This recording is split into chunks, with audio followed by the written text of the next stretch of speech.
All right. Like y'all are a little low, but hmm.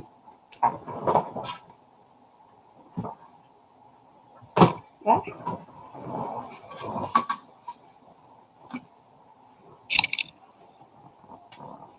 Well, goodness. All up in my face. Mm-mm. All right. That will work for now.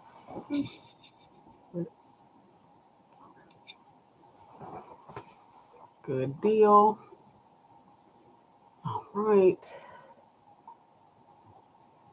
Some other stuff ready here.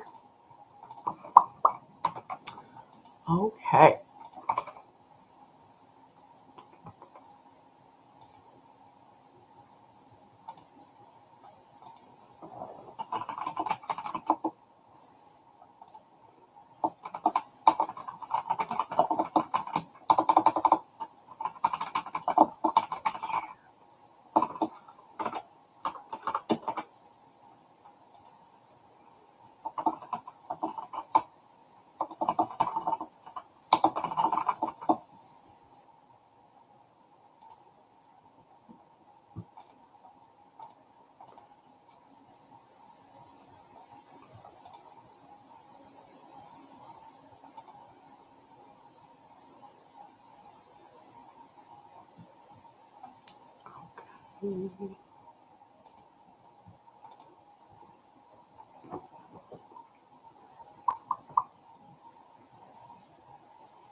Okay. That looks good.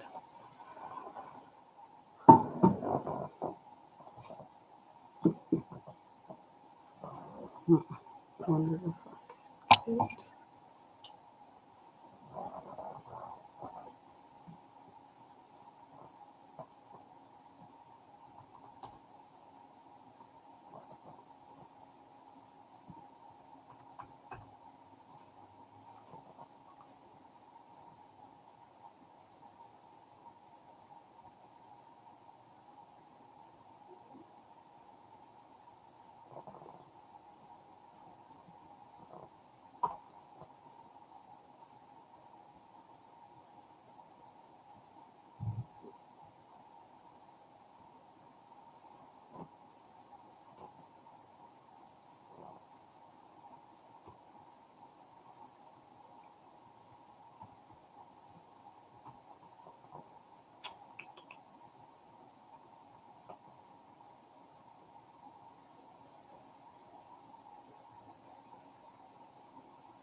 Great. Okay.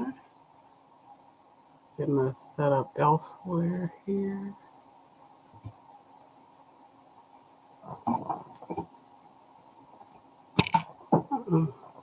Uh oh. Sorry.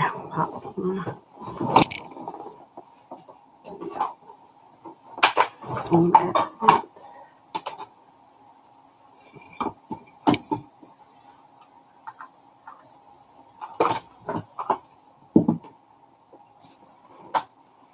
Okay. There we go. All right.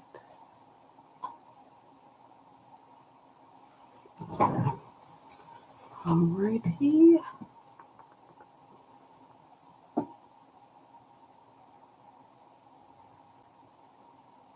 Um,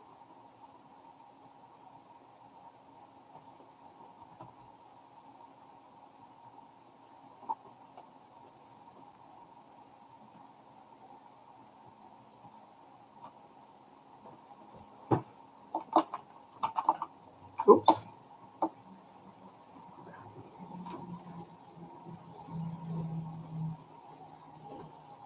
Mm,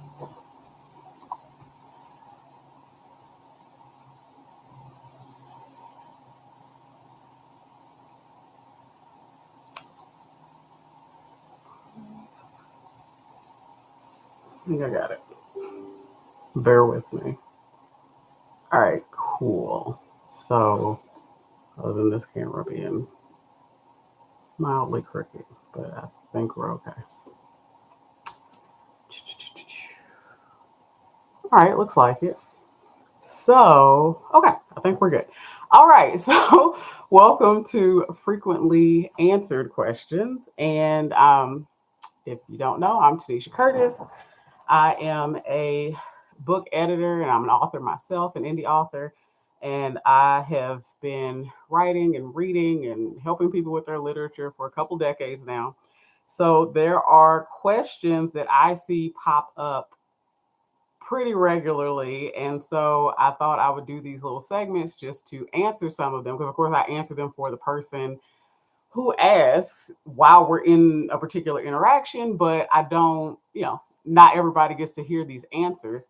So that's what this is all about. And of course, if you are watching this, you can even, after it, if you're not part of the live, you can still throw a question in the comments. I'll try to give you an answer if I have one, and which I usually do. I don't know that I've like really been stumped yet or anything like that. So feel free.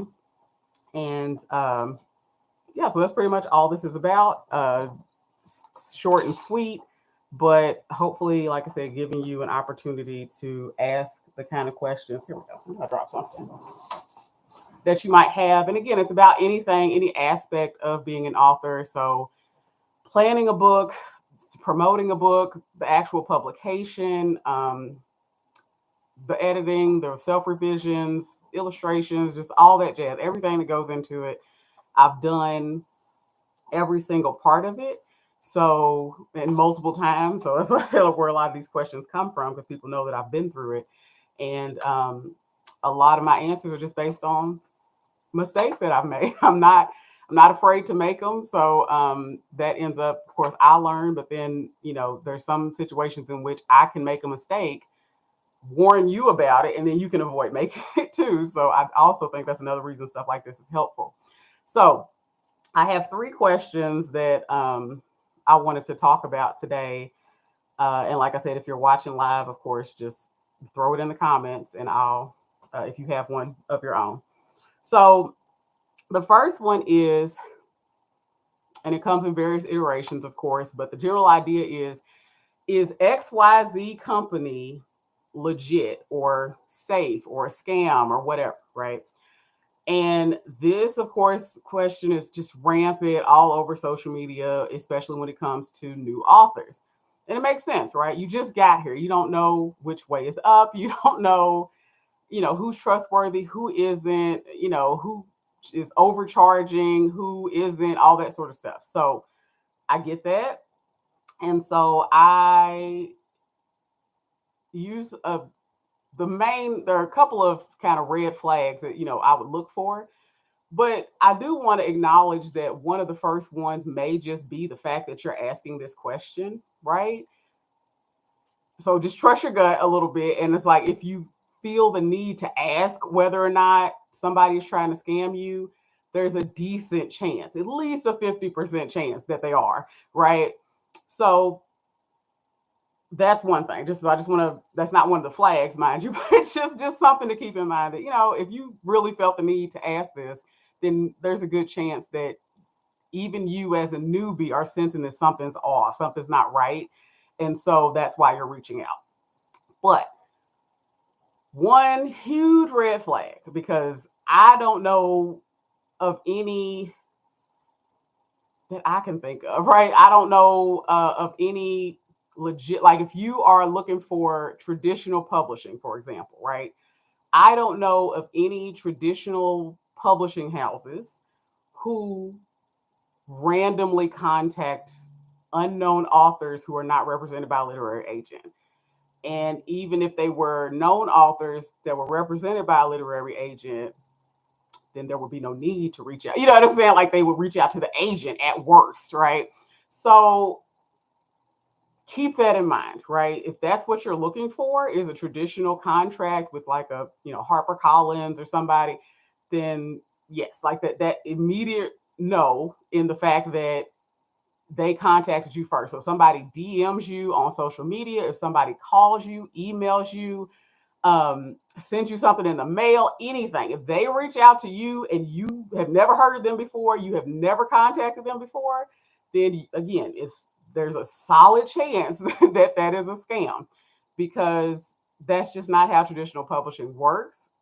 So if that's what you're looking for, then like I said, you could be rest assured that that is not the way to go. The way I've explained it to people before is like Beyonce, right? She does performances where she needs backup dancers, right? Or backup singers, musicians, like whatever, right? For a band. She is probably not, right? I can't see a reason for her to do this. She's probably not going to go door to door to random people and be like, "Hey, you want to be my backup dancer?" Right? Like if somebody came up to you and said, "Hey, I represent Beyonce," right? And she's looking for backup dancers. Are you interested? You would immediately be like, "That doesn't make any sense. Like, what are you talking about? Like, that's not how that works." So it's the same way with traditional publishing. They have people beating down their door in droves every single day, trying desperately, begging them on their hands and knees to, give them a book deal. So it doesn't make sense that they would just, on top of all that work of like trying to sift through all of that, on top of that, they're going to just be randomly contacting people who may not even have a finished book available, type of thing. So, from that standpoint, that is one of I think, the easiest ways to determine whether you're dealing with a traditional publisher or a vanity press, right? So if you're looking for a traditional publisher, then and somebody just reaches out to you at random, then you know that that's not who you're dealing with. So that's pretty easy, honestly. Like it's pretty straightforward. If they contacted you out of the blue, it's a no-go because that's not how that works. So then there's the idea of pay to play, right? So that would be kind of the second red flag. So let's say that you're not trying to go the traditional route, right? Let's say that you want to go indie. You're going to publish your stuff yourself. Totally fine. I'm an indie author. I know many indie authors. It's a great way to do this, I think. It takes a lot less time. You keep a lot more of your money. You keep a lot more control. So it's like it really works well for a lot of people. Now, so the second red flag, as far as pay to play, can be a little tricky, but basically, if somebody is telling you that they are going to publish your book for you, which can be done for $0 and they want to charge you, $500, $2,400, whatever, they'll come up with a number, then that is a huge red flag because, like I just said, you can upload your files to KDP, Ingram, Lulu, whoever, right? And doing that process does not cost any money. So if somebody's telling me that they are going to publish my book for $2,400, I'm like, no, thank you. Like, I can do it myself. Like, what do you mean? They'd have to come a little bit harder than that. And sometimes they will say things like, oh, well, we will get it on Amazon.com. Again, that's free to do. What else you got? Well, we'll get it, we'll put it in a catalog where, it can be distributed to like Barnes and Nobles and independent bookstores and stuff like that. Again, this is free to do. So I don't, like, you still haven't told me anything that's worth, quadruple digits, right? And again, I get the idea that, there may be some people who don't feel like they have the time or the skill to do these things. Okay, I can give you that, especially, I've run into like older clients or less tech savvy clients who, using computers at all, is a struggle. So the idea of trying to open an Ingram account and put the book up and all that stuff is just overwhelming to them, right? It's easy to me, but again, this is what I do for a living, right? So I kind of get that. But honestly, y'all, you could ask your grandchild to do this for you. And I promise you they can figure it out. You can call me. I'll walk you through it. Like it's just not. But I don't think it's something that you need to be spending four figures on. Now, you're an adult. It's your money. It's your life. It's your literary career. It's your book. So if that's just what you want to do, hey, fine. Where I feel concerned is when people think that that's the only way to get it done, or that's how everybody else is doing it. And it's like, don't get me wrong. There's some people who have been taken advantage of and convinced that they need to pay that kind of money to publish their work. And it's sad, but it happens every day, right? I mean, these scammers are very sophisticated, but it's not necessary. And so if I tell you this, and I say, hey, well, here are these red flags that these people are showing, and you still decide to do business with them anyway, at least you're making an educated decision. At least you know that you're overpaying for, these services. Totally fine. Like, it's like I'm okay with that. What I don't want is for somebody to be taken advantage of just out of ignorance, right? So that's how that works, right? So if somebody's asking you to pay them thousands of dollars to publish your book, quote unquote, um, I would say that you're probably dealing with a vanity press. And again, if that's how you want to spend your time and your money, more power to you. I just wouldn't recommend it because let's say on a scale from 0 to 10, and this is just what I know I'm just one person. This is just what I've seen over the past couple of decades, right? On a scale of 0 to 10, 0 being you're not getting published at all, 10 being, just powerhouse of a traditional publisher is behind you and your book's just selling like gangbusters, right? A vanity press is not going to do, as far as I've seen, they don't do much, if any, better than you would have done by yourself. And they do it more expensively. Like, so I'll take the $2,400 figure. So if for $2,400, they will do everything that you're going to do, they're just going to do it for you, basically, then you would probably be better off, because what'll generally, it seems like what happens is they cut as many corners as they can so they can keep as much of your money as humanly possible. So if they charge you $2,400, they're trying to spend like $400 or $500 on, the production and all that type of stuff so that they can keep the bulk of what you paid them. So that means hiring volunteers instead of paid professionals to do things like edit the book, maybe running the book through a more automated system for things like formatting and stuff, and not really checking it too well. So, the printing can come out kind of weird. Things like that, right? Where they're cutting all these corners trying to make as much profit as possible. And so if you can take more care and treat your project with more respect, then you'll probably end up with a stronger finished product, but you'll generally spend a lot less money. And the money that you do spend will be spent on actual professionals who are seasoned and experienced and know what they're doing enough to get you, that higher level of quality that you're looking for. So if 0 is not getting published at all, 10 is just published and everything is just sparkling and awesome, by yourself, you could probably do at least a 6 or a 7. Like most people that I see, they can handle that much. And so a vanity press will probably do about the same. But again, you're just spending a bunch of extra money for them to do it. So that is kind of the way to think about it. So it's like, is it really worth spending all that extra cash when you're not really going to end up with results that are much different than if you had just done it on your own? Again, it's a decision for you to make, but I just want to put it out there. If you get even farther and you decide that you are about to sign a contract with these people or something like that, uh, and you need one more red flag to get you to finally get away from that toxicity. Another one is when you look in the contract, because people have brought me contracts from vanity presses, right? And when you look in the contract, it's just there's all these charges for just absolute nonsense. 9 times out of 10, this stuff is free. It's like, why are you charging me for this? Like the uploading the files to Amazon, right? Like that doesn't cost anything. So why is there, an item in the contract saying that that's $500 or some nonsense, right? It's like, what? So one of the goofy ones that I saw was, gosh, I'm not going to say the names since I don't remember it and I don't want to accidentally, misname. But there was lady who bought me a contract, and I was looking it over for her. And of course, I'm pointing out all the things that do not make any sense.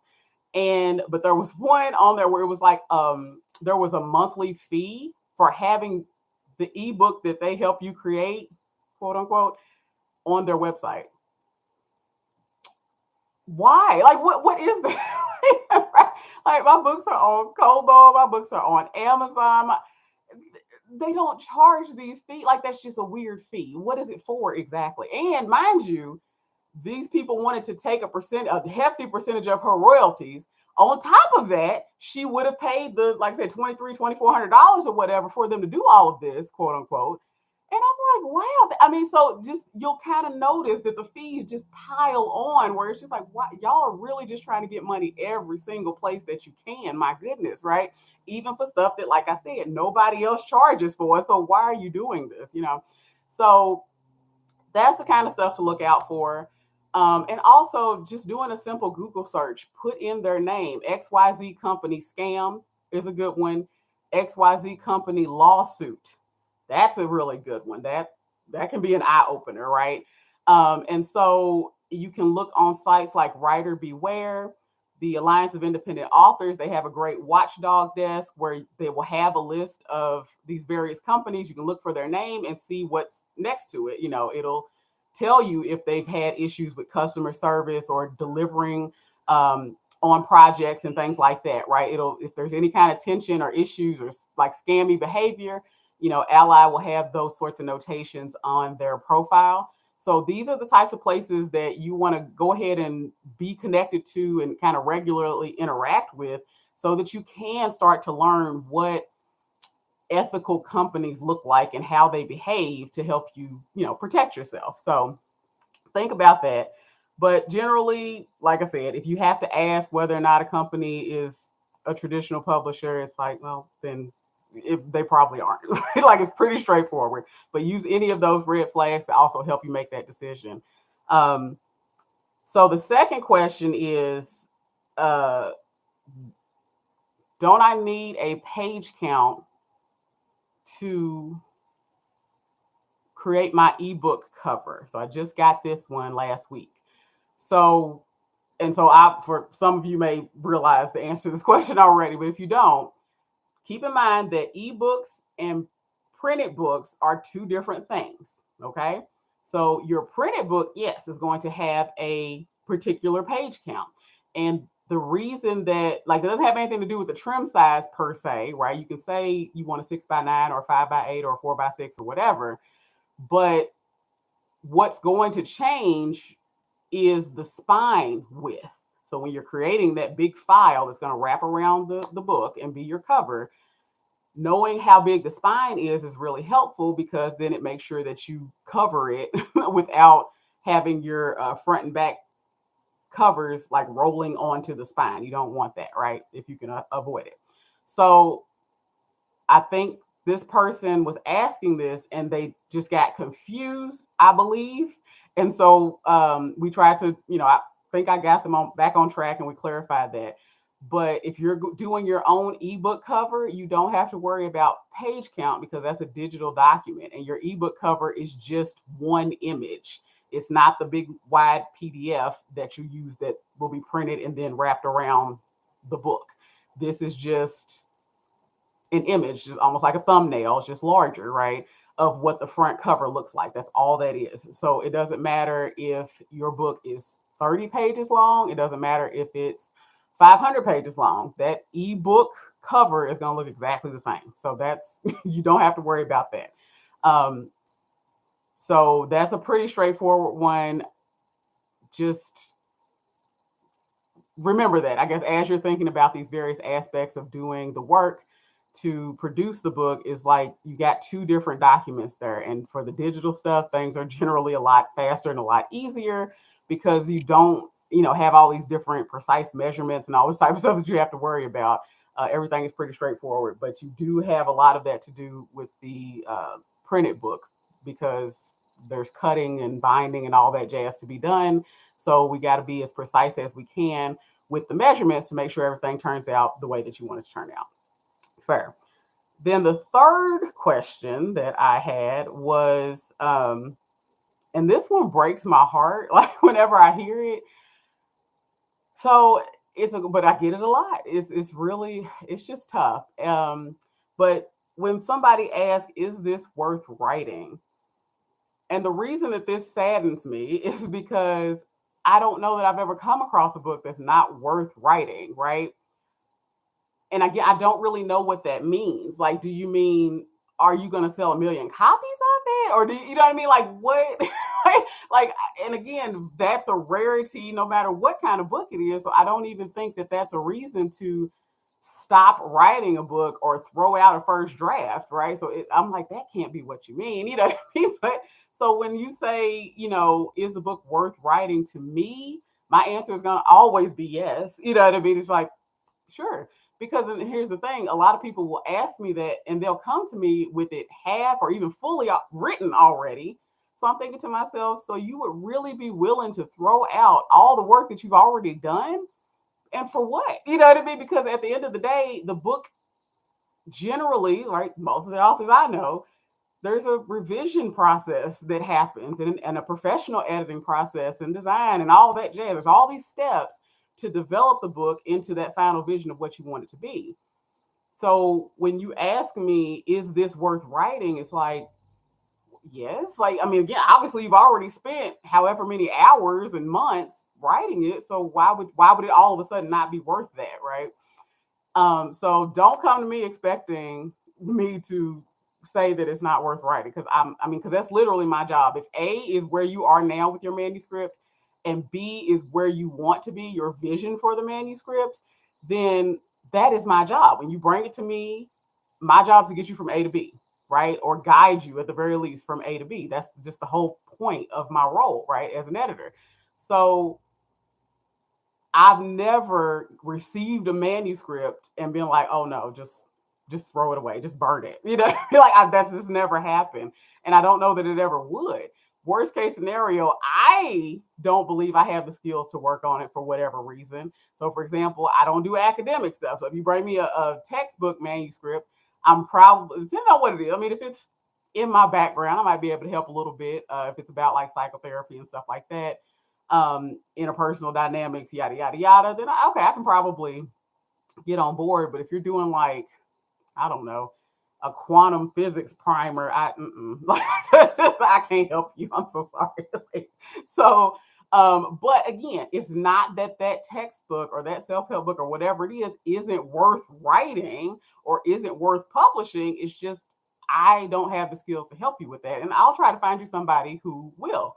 But there's this, I don't know, this mentality of like throwing the baby out with the bathwater where it's just like, okay, but like, it's like if I was a doctor, let's say I was in the ER, and you come to the ER with a broken leg, it's like you asking me if I should just amputate the leg because it's broken. And it's like, no, we can just set it and put a cast on it and you'll be able to use it again. I swear to God. Just like, why? How do we jump straight to amputation, right? So it's just, or like, oh doc, I got a headache. I, I guess we gotta just totally remove my head from my body. No, no. I swear to God. We'll get you some Excedrin, right? Okay. It'll be okay. We'll take some scans, make sure everything's okay. But so that's how it sounds to me when people come to me and say, is this worth writing or is this worth publishing? It's like, again, why wouldn't it be? And yes, you're gonna have to go through this development process, but every book goes through that. So all right, like this is not abnormal. It's almost like you're saying because I need to do editing work on it, I just shouldn't publish it at all. As if the first draft was just supposed to come out print ready. So I don't know where these ideas come. Well, I do. I think I do in part.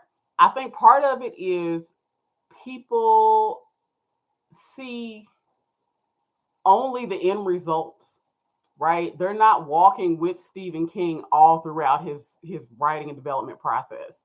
They're not walking, with even the other writers a lot of the time in their like writing groups and things like that. They'll see little bits and pieces of early drafts, but they usually aren't walking through the whole process of developing the book with them. So then they see the finished product And that's 99% of what they see when it comes to publishing. And so for some reason, like not seeing all those other steps between makes it seem like these polished, finished books just pop up out of nowhere, just fall out of the sky. It's like, no, this was months or years of work that went into making this. Um, and the first draft doesn't look anything like what actually ended up on the shelf. There's a huge difference. There was a lot of strengthening and enhancement that happened between the first draft and the final draft. So, but again, if you weren't part of that journey, it just kind of looks like, oh, they threw their first draft out there and it's selling well and people like it. It's critically acclaimed. And it's like, okay, but it took work to get there. They didn't just write the first draft and be like, oh, well, it's not print ready and just throw it out. But again, I have people come to me and I swear that must be where their brain is. Because I'm just like, well, okay, like it's okay to do some work on it. That's kind of the point. You know what I mean? So that's fine. And I get that the first draft, especially, may not be where you want it to be. But if you talk to me about where you're trying to get to, then I'm okay. We can make that work and we can eventually get to that place or as close to it as possible. But I just don't see any reason to even doubt whether or not something is quote unquote worth writing or worth, publishing, right? It is. So my answer is always going to be yes. Because if you put the time and energy into writing it, then that already to me makes it worth it. I mean, because why would you put that much time and energy into something that you don't think has any value, right? So it's an odd question, and like I said, to me, and it speaks to a lot of psychological stuff that, like I said, is why it kind of breaks my heart when I hear people say that, because it's almost as if you don't think that whatever you write is worth writing or is worth publishing. And again, you've already invested the time and energy into at least starting. So why not finish? Like, I don't see the point in that. So, um, okay, so those are the three that I had for today. I don't see anything in the comments. So I think we're good. And I did want to try to do these on the Thursday nights when I don't have group. I just got a little caught up this week, but I think I'm going to try to do that from now on. So just keep an eye out, and I will see y'all next time.